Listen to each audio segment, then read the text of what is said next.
fastest wrestling on the edge of the world!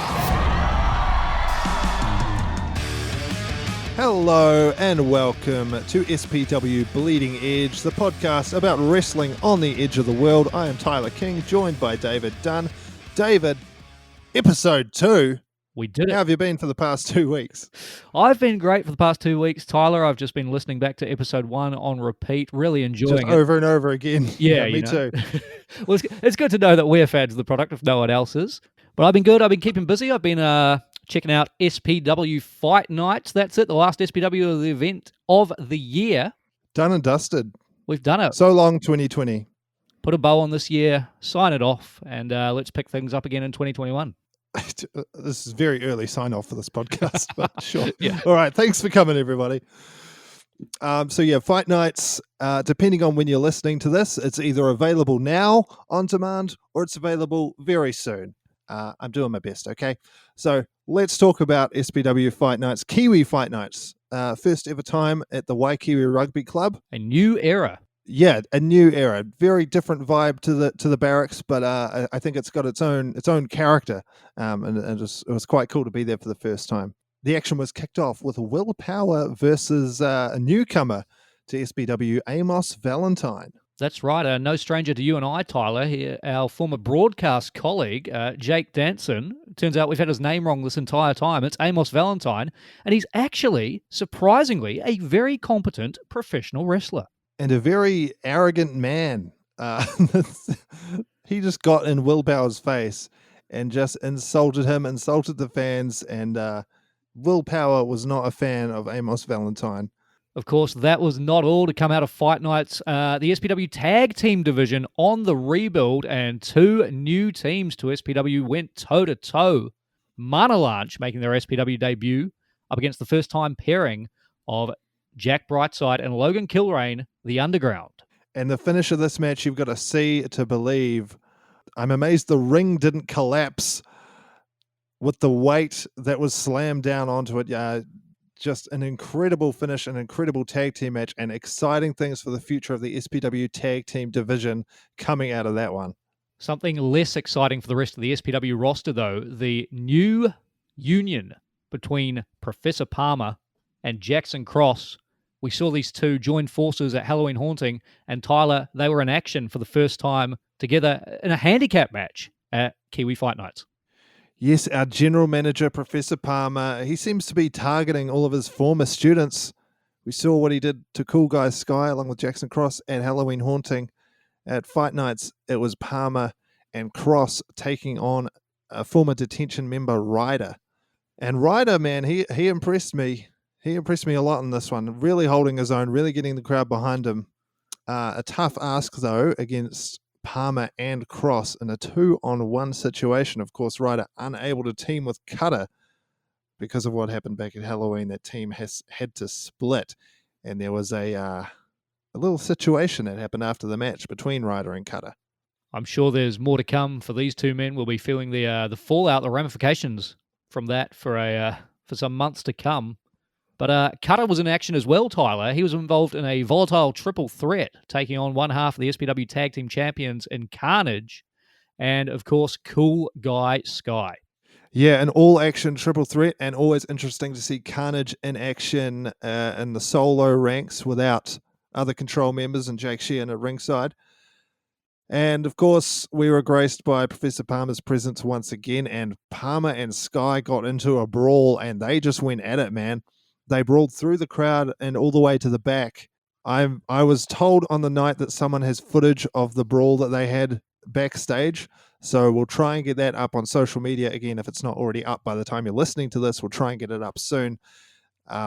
Pretty chaotic scenes at the first ever Kiwi Fight Nights. Sky really, really wants to get his hands on Palmer and vice versa. Can't blame Cool Guy Sky, can you? I think at one stage or another, we've probably all had thoughts of getting our hands on Palmer. So great to see Cool Guy Sky taking matters into his own hands and going out there and getting the job done.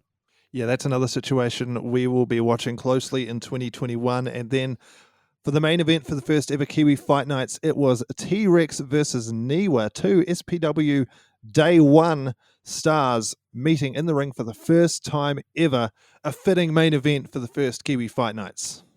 I loved this match. Tyler, two big boys in there, not afraid to throw down, and boy, did they ever. Yeah, really cool seeing Niwa in the Fight Nights environment. Yeah, him and T-Rex did not hold anything back.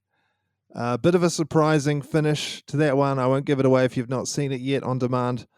And an interesting end to the match and an amazing end to the first ever Kiwi Fight Nights, a brand new era for SPW. Do check it out on SPW On Demand. You will not regret it. And thank you everyone who did listen to the first episode of The Bleeding Edge, whether it be on Spotify, iTunes, Amazon, are we on Deezer, David? I think we're pretty much everywhere at the moment. We are all over the place. If you can get a podcast, that's where we are. And of course, that episode we talked to T-Rex all about Fight Nights. On this episode, we are talking to SPW star the Albino Rhino Winston Whyte, coming off of his no-holds-barred match with the Alpha Elite Charlie Roberts at Halloween Haunting. That match did not go the way Albino Rhino would have liked, and after the match, this is what he had to say backstage. I can't even look at my fans in the face anymore. I let everyone down tonight. I underestimated myself, what I'm capable of. I underestimated Charlie Roberts. Now, everyone's asking me, what's next for the Rhino?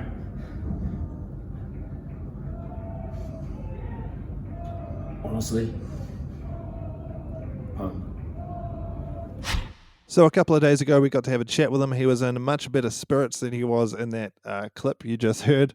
So it was actually a really cool conversation. So I won't waste any more time. Let's bring Albino Rhino onto The Bleeding Edge.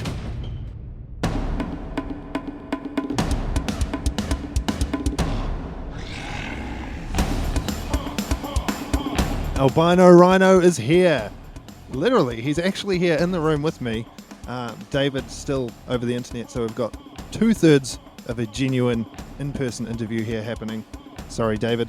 But Albino Rhino, how are you doing? Mate, I'm fantastic. I'm happy to be here on The Bleeding Edge. Episode 2? Are we episode 2? We're episode 2. You're going to have to be now. You've confirmed it. You've locked it in either way, but that's right. Episode 2, our second ever guest. Thank you very much for joining us on The Bleeding Edge. Yeah, my pleasure, boys. My pleasure. It's, have to say, episode 1, you mentioned my name and I thought, righto, let's not muck around. Let's get this done. Well, fantastic. Thanks for coming on. And now, look, normally in these interviews, we're going to be speaking to a lot of active wrestlers on the SPW roster. We're going to be looking forward at things still to come in their careers. But with your recent announcement of your retirement, we're in an opportunity here where we can do a career retrospective, essentially, on everything you've accomplished in SPW. So let's start by clarifying, though, if we can, maybe for anyone who hasn't seen the statement online or people who are wondering, is this to do with that attack from Charlie Roberts earlier in the year? Is it anything like that? You are retiring. This is legitimate. But this is voluntary on your part. This isn't an injury or anything that's forced you out of the ring. This is a good thing for the Rhino, right? Yeah, mate, you've pretty much nailed it, eh? It's been a bit of a journey. A little over 2 years since I first stepped between the ropes in an SPW ring, and it started at a tryout day, which we've just not long had. And to be honest, it's been a big year for a lot of people, 2020. And for me, I had to do some mental arithmetic and work out what's important. And I can't phone things in my life. And I don't want to be in a situation where I'm doing something that I'm really passionate about and I'm not giving it 100%. So with that, I've decided to step away from being an in-ring competitor as a professional wrestler for SPW. If we take a look back at your time spent in the ring over the last couple of years, let's go all the way back to the beginning to kick things off. How did you find SPW to begin with? Oh, okay. Yep. The hard questions. That's what I'm here for. Yeah. So we're peeling the onion back, layer at a time. And for me, the story starts in Sydney, Australia. And it's about 2016. And I was recently moved there. I grew up in Invercargill in Southland, and obviously Winton, because that's where Winston was hailed from, was Winton. And we got an opportunity, my wife and I, to move to Sydney for her career. And while we were over there, made some really interesting friends. And around about March, they all disappeared off to the States. And I had no idea why. It turns out they were over at WrestleMania. And I made my first real-life adult friends who are into wrestling. Around about 2017, they sent me a link to a documentary that was made about independent professional wrestling by this company down in Invercargill, of all places, called SPW. And they said, "Aren't you from down those parts?" And I'm like, "You've got to be kidding me. I moved to Australia and then wrestling starts in my hometown? Like, what are the odds of that?" SPW was on the radar from that point, and then we shifted home not long after that, at the start of 2018. And a good friend of mine who I work with, he said to me, "You're always banging on about wrestling and you watch all the wrestling." He's like, "Why have you never given it a go?" So, tryout day happens, and the day of, I think, I rang Troy up and I was like, "Is it too late for me to come down?" He's like, "No, mate, you're all good. Just turn up."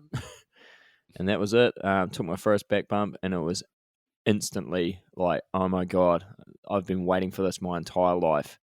It was vindication. It was just like, holy moly, I think I'm addicted to this. Wait, real quick before we continue this interview, when you say your mates were going to WrestleMania in 2016, is this George? Yeah. We're on the same travel package. Like, is that ridiculous or is that ridiculous? That's crazy, right? So George is we could do a whole podcast on him and his fandom of professional wrestling.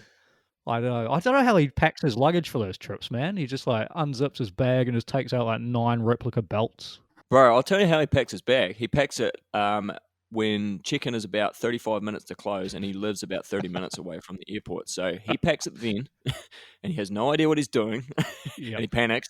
He's usually hungover. That's very true. Sometimes boards the wrong flight almost as well, so I've heard. Terrible stuff. Oh, yeah. It's very stressful waiting in the country and going, is he going to turn up or is he just going to wind up anywhere else in the world? Yeah, so it was John and George who pretty much clued me in about SPW. Getting back to SPW, I might be wrong here, so forgive me if I am, but for me, because I'm, like I mentioned on the last episode, I'm only down and seeing the crew every couple of months, and I go to the shows, and every now and then there'll be new people popping up, and it'll be like, "Oh, cool! Here's a new person training." I wonder how long it'll be before they're on the shows, and of course, it differs for everyone. But for you, it felt like I met you, and then the next show I was down for, you're on it, and from there it was just off to the races. Is that how it felt to you? Did it feel like a pretty quick rise from training to then being on the shows and being part of the roster? Yeah, that is a pretty accurate assessment. So, for all the train spotters out there who have followed my career, I love you to pieces. Now, mark this in your diary.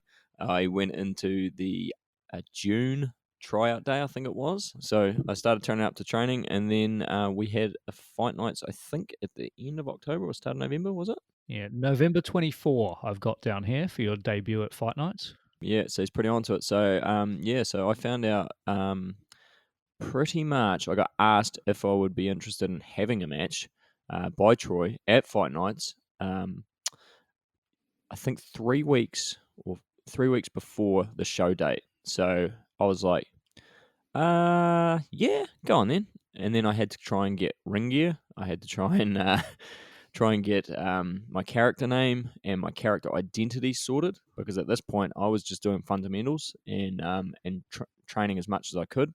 Troy rings me up a couple of weeks. He's like, "How you going with ring gear?" I'm like, "Yeah, the guy's making it." And he did an incredible job. I sent all my measurements to him, except he used the inside leg measurement as the outside leg measurement. So my pants were really, really short. They finished just below my knee, and I looked like I was wearing 3/4 pants, and they were made out of pleather. So, as you can imagine, probably not the most flattering for a pale little chubby kid. A heck of a fashion statement, though. Yeah, it wouldn't be independent wrestling without pleather. So your debut match, as mentioned, November 24 at the Barracks for Fight Nights, you took on Carnage. That is actually available on SPW On Demand, episode 8. Do you have any memories of that first match? Were you happy with how it went? Yeah, Carnage. Yeah, I really, really, really, really enjoyed it. Some people will look back on their first match and, okay, there's a lot of technical proficiencies that probably aren't there. To me, it's a career highlight. Anyone who has thought about it imagines it. The fact that it happened literally within about 8 weeks of taking bumps probably didn't help things in terms of what I could do and what I could, try and offer in form of offense. And yeah, Carnage, to his credit, he led the match and he took care of me, and he really, really threw me around. I remember another thing was I had been growing my hair out for a wee while, and I made the call that I had to get the current fashion statement of all independent wrestlers, which was short sides and long on top. And I thought in my head that I kind of looked like Marty Skrull. It turns out I did not. So I ended up having this abysmal little man bun, and I thought, you know what? Yeah, I'm going to have to lean into this, because if I'm not down with it, no one in that crowd's going to be down with it. So yeah, so that was one of the character revealing moments of my character, was that I addressed the elephant in the room, in this case the rhino in the room, and the man bun. So I made a big deal of it, because he kept picking me up by my man bun. So I remember saying to him, "Hey, hands off the man bun." So you have this debut match. You're now officially a professional wrestler. What goals did you set for yourself moving forward? You know, I know there are some people, they become wrestlers and their ultimate goal is to move on to WWE, to move on to New Japan Pro Wrestling, to be able to wrestle full-time around the world. And we've had people come through SPW who have gone on to do all those things. Some people, their goal is just simply to have one match, and then anything beyond that is all a bonus. So how far did you want to take things? What goals did you have for yourself when you decided you were going to become a wrestler? That's a fantastic question. I think that if you don't know what you're expecting out of it, then you are not just wasting your time, but you're probably wasting everyone around you, including the people who are eventually going to pay money to see you. So for me personally, is I wanted to learn as much as I could in the first year. I'm a real big fan of Diamond Dallas Page. I've got his yoga program and all that sort of thing. So I was using that. I was learning about the physical tolls that wrestling takes, but more importantly, that you don't actually have to be the most physically gifted to do this. You have to have an idea of what makes you, you. And so I spent a lot of time trying to understand what I am like as a character. Okay, so I knew that the T-Rex was probably one of the strongest guys. I was up against Carnage, another big bugger. And I thought, okay, what can I do to lean into what I bring to the table? So I was small and pale. I'm going to have to lean into that. There's not many other guys that are pale, so I'm going to be albino, because lots of people call me albino. And then my friend, he called me the Rhino just one day randomly, and then he actually gave me the name. He goes, you know what? He said, your wrestling name for all this wrestling you're doing should be the Albino Rhino. But that's a wee bit diverging. Reality based is I had to examine what I was bringing to the table. So I could probably not lift all the big guys up, but I could do some pretty interesting things in the ring. You know, I enjoyed taking bumps, so I thought, right, that's what I'm going to do. That's going to be my thing. I'm going to make my opponent look like the most crushing opponent out there. So for that first year, all I wanted to do was get as much experience as I can. And interestingly enough, I got matched up with some of the best competitors in that first year.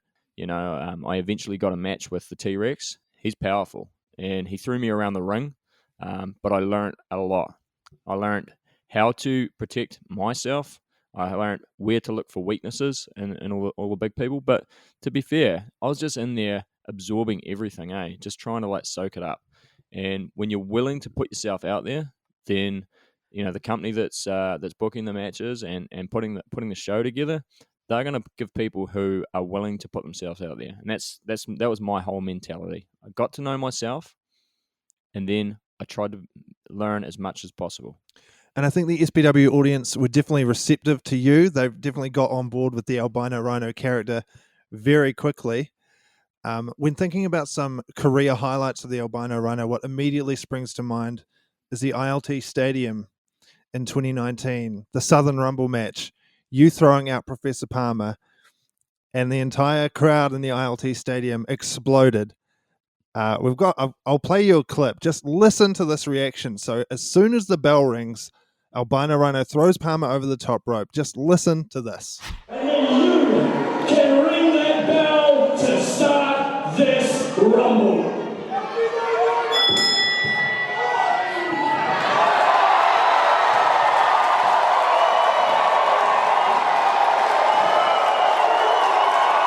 So you talk about an event that has international stars, huge double championship matches, all sorts of things going on. That, I think, for a lot of the people there, was one of the highlights. What are your memories of that night?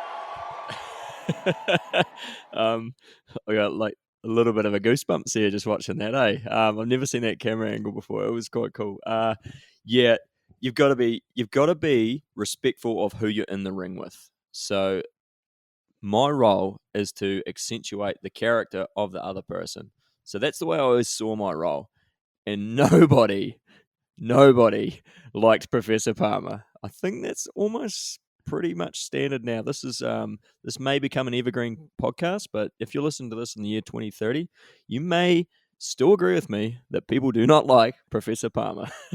So didn't matter who threw him out.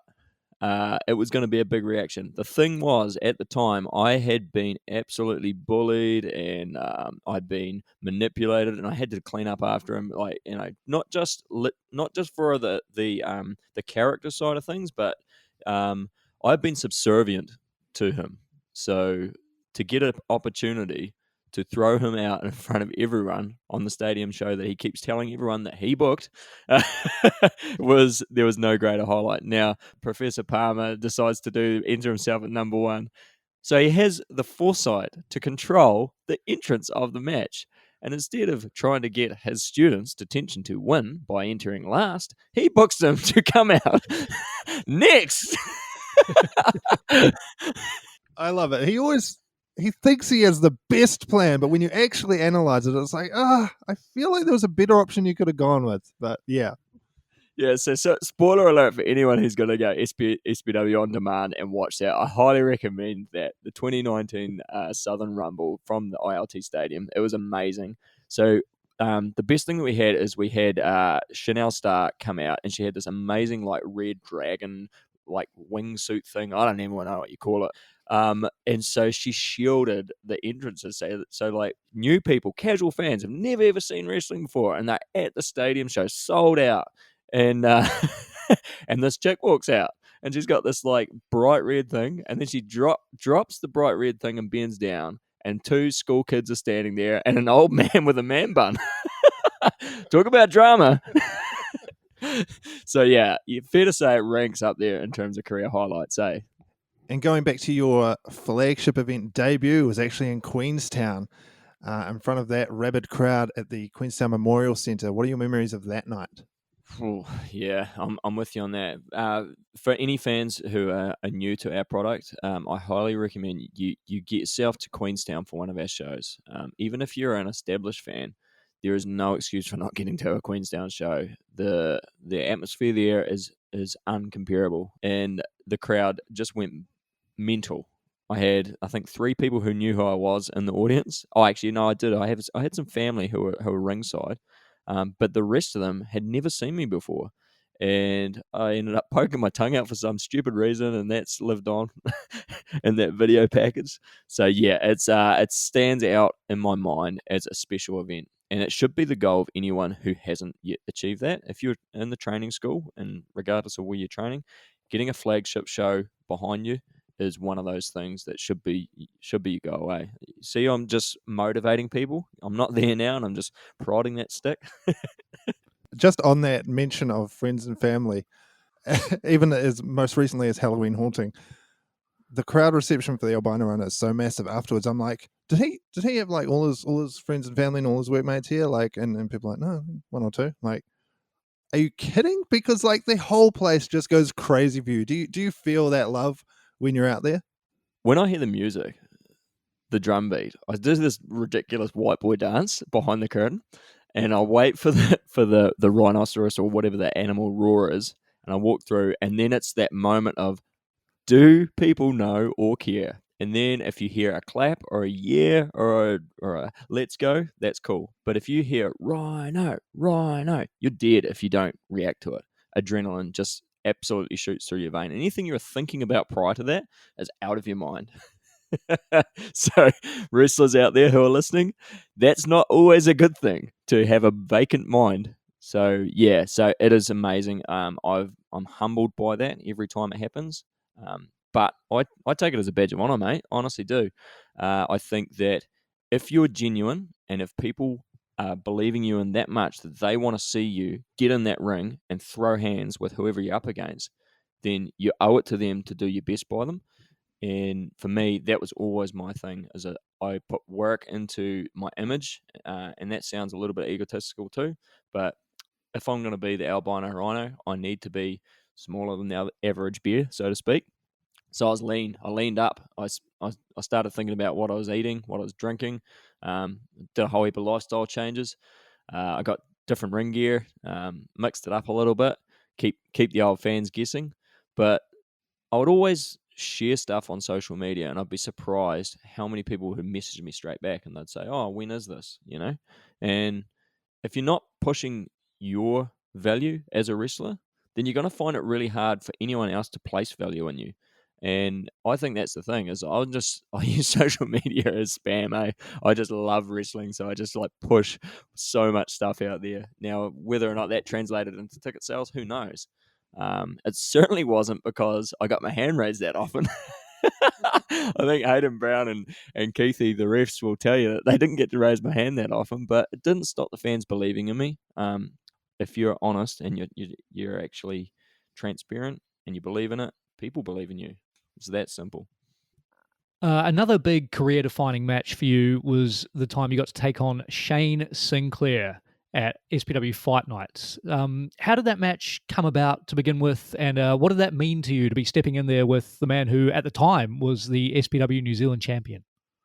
Yeah, so for the Shane match, interestingly enough, I had some. I just did like one of these things on Instagram, and I'd started an albino rhino profile, and I sort of said, okay, right, I bet Professor Palmer, and I earned my freedom. So I was out of detention. I thought, well, I'm going to have to test myself against the best wrestlers around the country. So I just sort of like chucked a throwaway poll out there on Instagram. I was like, ask me anything sort of thing. And one of the fans, Kobe, he said, oh, what would be one of your dream New Zealand match and dream international match? And I was like, holy moly. And I kind of like had a little bit of a plan in my head, but then I just thought about it. I was like, the best thing to do is just be honest. And I was like, Shane Sinclair, who's been day one SPW, is the best wrestler in New Zealand at that time. And so I was like, why would I not want to get in the ring with him? I've been in the ring with big guys before. I've learned heaps. That is a dream match for me. And I just chucked his name out there. Shane was really good actually. He screenshotted it and he's like, anytime. And I was like, they're cool. And I'm thinking maybe like 5 years time I'll be good enough to get in the ring with him. And opportunity knocked, eh? And so if you're a wrestler and you're listening to this, don't ever think you're not good enough when you get offered an opportunity. You have to get in there. You have to take those opportunities. Even if you don't believe in yourself in that moment, you're only going to find out by saying yes. And they said, how would you like to wrestle Shane Sinclair at Fight Nights? And I'm like, wow, holy. I remember my wife had like a function on and we had another engagement and it was a no-brainer. She said, Matt, kayfabe. She goes, you have to do this. You'll regret it if you don't. And so that was a no-brainer. So then I had to convince myself. And yeah, I said, yeah. And I got out there and in front of the crowd, I knew Fight Nights was my time to shine. And so we had what I still consider to be one of the hardest hitting and most satisfying matches I've ever competed in. when we heard that we had Shane Sinclair for Fight Nights, Albino Rhino was the obvious choice. Like the way the story had worked with you earning your freedom, as you said, back from Professor Palmer. Why wouldn't you go for the top dog? I know it's not the done thing, but what I would really like to do at this point is just say, if anyone hasn't wrestled Shane Sinclair in New Zealand wrestling, put him on the bucket list. That man is at the top of the heap in terms of quality human and quality opponent. Really, really, really trustworthy, and just a pleasure. I was so nervous, man. So nervous, because I hold him in this high regard. I've watched him for years. He taught a seminar that day and he destroyed us. Like, I had a jacked up neck. Remember that? And then the hooligan fixed my neck before we even went backstage. And in terms of preparation, I got out of the clothes that I did the seminar in. I put some water on my face. I think Lily maybe braided my hair. I chucked an Albino Rhino t-shirt on, and I walked out there in my ring gear and cut a promo. First promo ever. But like tonight on the Bleeding Edge, went a bit long. but it was an opportunity, and that's the beauty of Fight Nights. Can you relate to that, David? I can. So you can't make it to every training session anymore. You've made the call to put a pin in it in terms of your in-ring career. But surely that's not the end for the Albino Rhino and SPW as a whole. You're still going to be sticking around. We're still going to see you there at our flagship events. You're still going to be there to help us set up the ring. Yeah, I don't think I can. I don't think I get the "I love you, man" post from SPW if they realise that I was actually not going to come back and help out. No, it's a family. It really is a family for us. For all of my biological family as well. We are part of that family, and we will be there, and we'll be helping out. In whatever capacity they need me. Now, we've got some world-class referees, so don't expect me to don the stripes. It happened once before, and I'll never do it again. I take my hat off to anyone who can referee, but my time in the spotlight is over. It's now time for someone else to step up. So, that being said, I've got a question for you guys. Who are you excited to see put their hand up? I'm sure there's a few cliches that are used widely in the wrestling vernacular that people are springing to mind at the moment. Who are you guys expecting to see step up, or maybe make the step from Fight Nights through to flagship shows? Well, I'll tell you, for me, two names that spring to mind straight away, coming off the back of Halloween Haunting. They've been forced to disband as a tag team, but Ryder and Cutter now find themselves at the start of potentially some blossoming singles careers.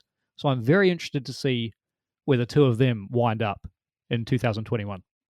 And speaking of R&C in the kind of broken tag team division, we've got a new one coming up with Jack Brightside and Logan Kilrain. We just saw them team for the first time at Fight Nights, so I've got high hopes for them as a team as well. So will be interesting to see where that goes. Yeah, I'm gonna have to speak to that point, I'm probably on the Ryder Golden Boy. I don't know if we'd call it bandwagon. I think we'd call it more of a sidecar, because it's, you know what I mean. He is an interesting character, to say the least, and he does present a lot of trouble to established stars because he's very well experienced. He's had a huge number of matches across New Zealand. And Corey Cutter, I'm going to peel the onion layer back again.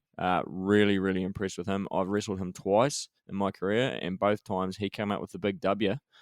So, if he can put it all together and stand on his own 2 feet and not get distracted by all the trappings of fame, listening, if he can put it together, who knows where he'll end up. But to speak to your point, Tyler, Jack Brightside and Logan Kilrain. Yeah, I expect big things from those guys.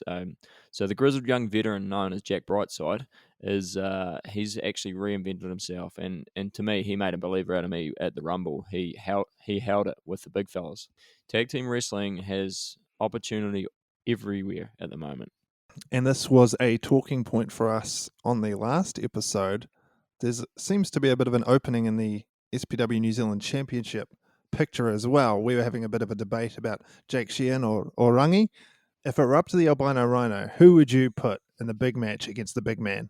You've got to look at the form guide, eh? You know, you get the Turf Digest out of the back pocket there, Tyler.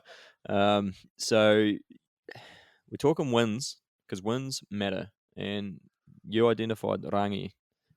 That man, he's probably number 2 in terms of crowd engagement. He might be number 1 now that the Rhino's retired. You see what I did there?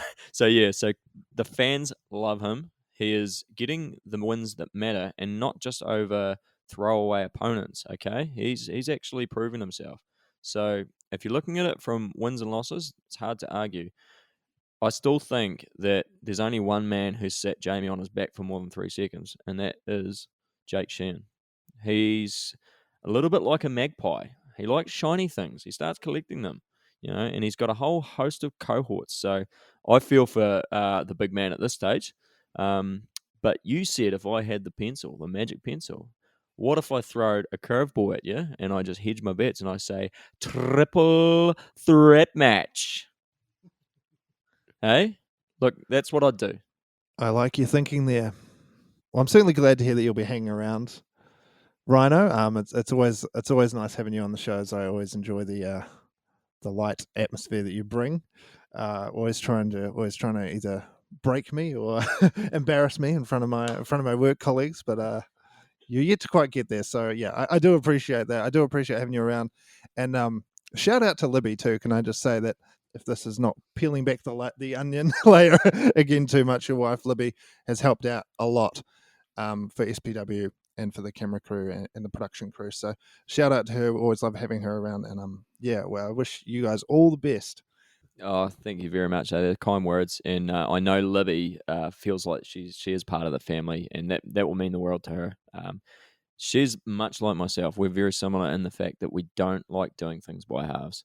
So for her not to be able to make a show is a big, big sacrifice. She owes it to everyone she feels, and she loves to do her best. So everyone has welcomed us as a family, and it really is. It's a wee bit corny to say that, and I guess it's a bit cheesy, but if you're looking to make a few new friends and put yourself out there, you go down to the local wrestling club, wherever it is. If this is what you're into, then guess what? You've got things in common straight away with the people who are there. We might not mix on the side of the road. We might not look like we've got things in common, but when we get together, we're all creative and we all love to make stuff happen. But yeah, I do give you a hard time. You're right. I always try and throw you off your game a little bit. But I'll be honest, the last show, Halloween Haunting, only a few people knew that I was retiring, and you were one of those people. And did I clue you in, Dave? You spoke to me just after the match, but I wasn't aware going into it, no. Yeah, see, you didn't make the secret circle, sorry, mate. But Didn't make the yeah, cut. I literally only told like a handful of people about it, and I was a little bit selfish. I just didn't want to distract people and make it about me. But Tyler, you came through the curtain interval when they were tightening the ropes, and you got a million things that you're doing on show day, especially when you're producing a show. You just like casually like tap me on the shoulder, and you're like, "Oh, just have fun." And that was the first time that I got like that like prickle in the throat, and my eyes started like misting up, and I just had to take a big deep breath, and I walked out. And I didn't want to sell it, and I was just like, oh, and then I just like looked up, and I was like, oh my goodness.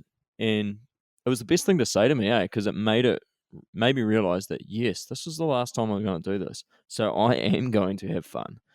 And from that point, I had no nerves. I had zero nerves. It felt right. It felt right. And yeah, I just really appreciate the opportunity to come in and address everyone who's listening to the Bleeding Edge and the fans who have followed me, even if it's just for one match. But yeah, it's cool to be able to tie a bow on it and walk away with a massive smile on my face.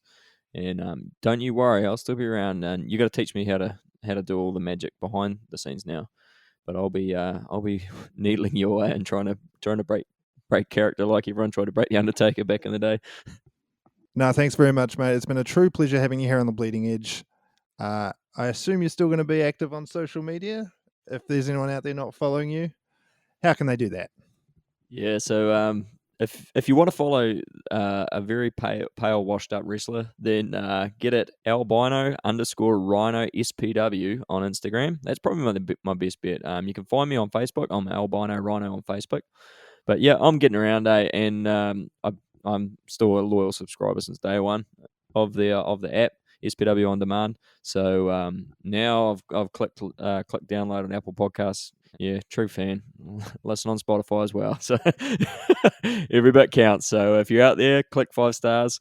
This is the best podcast of the two that have been released. This is the best. Appreciate all your support, team. There he is, the Albino Rhino, on the very best podcast of the two we've done so far, according to him. It was great to chat with him.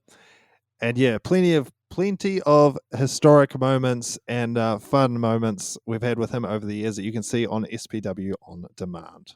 And an interesting idea, I thought, Tyler, when we asked Albino Rhino his thoughts on the number one contender to the SPW New Zealand Championship, pitching a triple threat match between Jamie Takatese, Jake Sheehan, and Rangi. Yeah, I'd be all for that, man. That sounds like a great idea. I don't think Jake Sheehan would be too pleased with that idea. Jamie Takatese, he might be okay with it. Maybe we should get him onto the podcast and ask him what he thinks. But we did ask what you thought last week, and we got quite a few comments across various social media platforms, Facebook, Instagram, Twitter, and YouTube. Jack Franklin on Instagram suggested that maybe Albino Rhino himself should be next in line for a title shot, but judging from the interview we just played, If you're listening, Jack Franklin, you probably know the answer to that now. Over on YouTube, the Muppet Man 420. If that is his real name. It's just scary to think there have been 419 other Muppet Men. Yep. What did he have to say? He suggested good control needs to remain on top, which appears to be a vote for Jake Sheehan. Well, nice. Can I just say shout out to you, Muppet Man, for checking us out on YouTube. How about this one from the man himself, Jake Sheehan, on Twitter? He says, obviously, the only man to have ever beaten Jamie Takatese and one half of the longest reigning SPW Tag Team Champions in history, or the guy that wrestles in jorts. Seems like a pretty straightforward answer to me. So that was Jake Sheehan's take on it. Of course, time will tell. This is all still up in the air at the moment, but we're having fun with it. So who do you think should be the number one contender to the SPW New Zealand Championship? I think Jake Sheehan and Rangi are the two top contenders, but hey, anything goes. Who do you think? So as we said, that is it for SPW in 2020, Kiwi Fight Nights being the final event of the year. That means it must be time to start looking back over the year and thinking about the SPW year-end awards, or the Slammies. Is the Slammies a WWE trademark? If it is, they're not called the Slammies. They're called the SPW year-end awards. The Southern Slammies, perhaps, in the way that we get around the Royal Rumble by swapping it to the Southern Rumble. Yeah. Okay, the Southern Slammies. We'll need to start talking about the Southern Slammies perhaps next time on The Bleeding Edge. We've got some pretty cool guests lined up too. So make sure you are subscribed wherever you get your podcast from, because you will not want to miss the next few episodes of SPW Bleeding Edge. Thanks for joining us. I'm Tyler King at Good Cheerful on Twitter, at Good Cheerful Productions on Instagram, with David Dunn. At David_Dunn on the Twitter. And of course, don't forget about at SP Wrestling NZ. That's the main account you should be following. Yes, you should. Keep an eye on the social media for announcements on who's going to be on the podcast next, and we will catch you next time.